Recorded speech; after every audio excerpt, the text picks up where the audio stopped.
Bonjour les amis. Alors, avant de commencer l'horoscope solaire, je vous ai mis la carte du ciel du 10 septembre qui nous inquiète beaucoup. Je reste optimiste. Vous voyez ce triangle bleu qui sera plus visible sur l'autre carte de ce jour. C'est Pluton, Saturne, Neptune et Uranus en bon aspect. Elles nous protègent. Ce sont les planètes lentes en harmonie. Et c'est souvent les dissonances qui montrent les changements. Donc, je pense rien de grave. Juste de l'attention. Car la Lune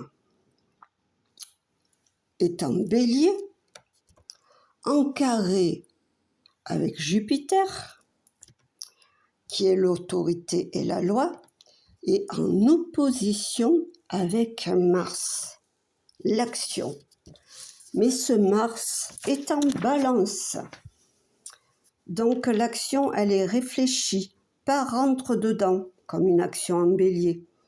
C'est notre ressenti qui est en Bélier, la Lune, qui nous rend cette tension palpable. Donc, je pense qu'on est relié aux tensions mondiales, ce qui est normal. Le Mars en Balance est plutôt diplomate. Il n'y a aucune conséquence pour cette journée, pour l'avenir. Allez, on va attaquer l'horoscope de la semaine. Je change la carte. Hop, voilà. Alors, aujourd'hui, le soleil est à 15 degrés en Vierge, dans le deuxième décan, conjoint à Mercure. Alors, c'est très bon pour les Vierges, les Taureaux, les Capricornes, les Cancers et les Scorpions. On peut dire que vous êtes les vénards de la semaine. À 20h10, ce soir, c'est la pleine lune. Le soleil est opposé à la lune dans l'axe Vierge-Poisson à 15 degrés. Elle s'appelle la pleine lune de la récolte. Bon, il fait profiter les mêmes, Taureau, Cancer, Scorpion, Capricorne, les deux énergies solaires et lunaires. Alors, n'hésitez pas à agir. Par contre, pour les Vierges, les Poissons, les Gémeaux et les Sagittaires, c'est pas le moment de vous chercher la petite bête.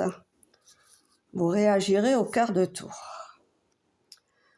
Vendredi 12, il y a le Soleil sextile à Jupiter, le Mercure sextile, pas sextile, en conjonction avec Mercure exact.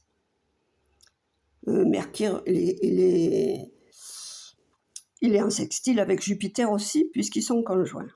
Donc, c'est vraiment une très bonne journée pour les Vierges, les Taureaux, les Capricornes, les Cancers et les Scorpions.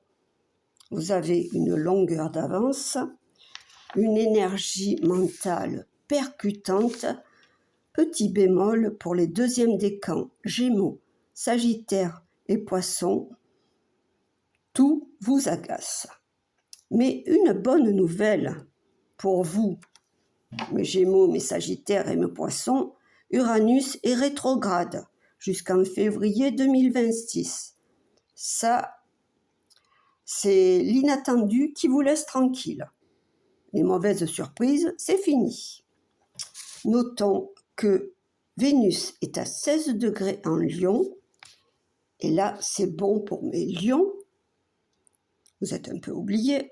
Mes Béliers, mes Sagittaires, mes Gémeaux et mes Balances, qui profite du charisme, du charme éblouissant de cette position. Un peu moins les taureaux, les scorpions et les verseaux. Vous êtes à fleur de peau. Mars est à 20 degrés en balance. Comme je l'ai dit au début, il profite pour les balances, les verseaux, les gémeaux, les sagittaires et les lions, et un peu moins pour les béliers, capricornes et cancers. Vous trois aimez dire les choses, et le Mars en balance enrobe, prend des pinces, toujours avec tact. Et ça vous énerve.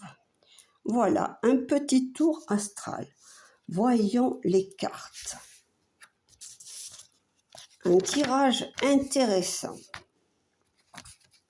Regardez, je vous le montre. Alors, on a le chariot, le 2 d'épée, la mort avec la reine de coupe et le monde avec le 10 de bâton. Et là, alors je lève le trépied, on a la grenouille, la route et les mains sales. Alors, vraiment, je trouve que ce tirage colle parfaitement avec mon analyse astrale. Le chariot avec les épées. Ça rejoint le carré Jupiter, qui représente la loi, et les 2 épées, le duel. Je pense que c'est les manifestations du 10. Mais Mars est en opposition avec la balance. Ça représente la mort et la reine de coupe, douce et diplomate.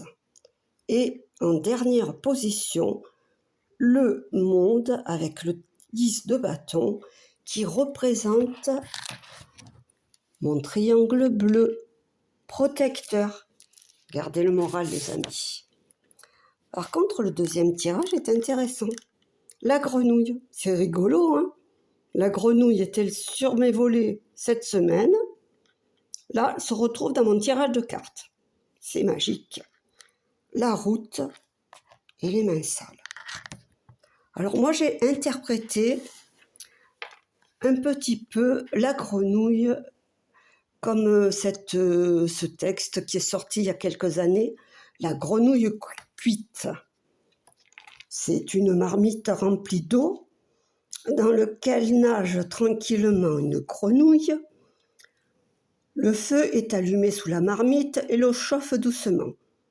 Elle est tiède, la grenouille trouve cela plutôt agréable et continue à nager. La température continue à grimper, l'eau est maintenant chaude. C'est un peu plus que n'apprécie la grenouille, ça la fatigue un peu, mais elle ne s'affole pas pour autant. L'eau est cette fois vraiment chaude. La grenouille commence à trouver cela désagréable, mais elle s'est affaiblie alors et supporte et ne fait rien. La température continue à monter jusqu'au moment où la grenouille va tout simplement finir par cuire et mourir. Si la même grenouille avait été plongée directement dans l'eau à 50 degrés, elle aurait immédiatement donné le coup de patte adéquat qui l'aurait éjectée aussitôt de la marmite. Cette expérience montre que, lorsqu'un changement s'effectue d'une manière suffisamment lente, il échappe à la conscience et ne suscite la plupart du temps aucune réaction, aucune opposition, aucune révolte. C'est ce qui se passe dans notre société.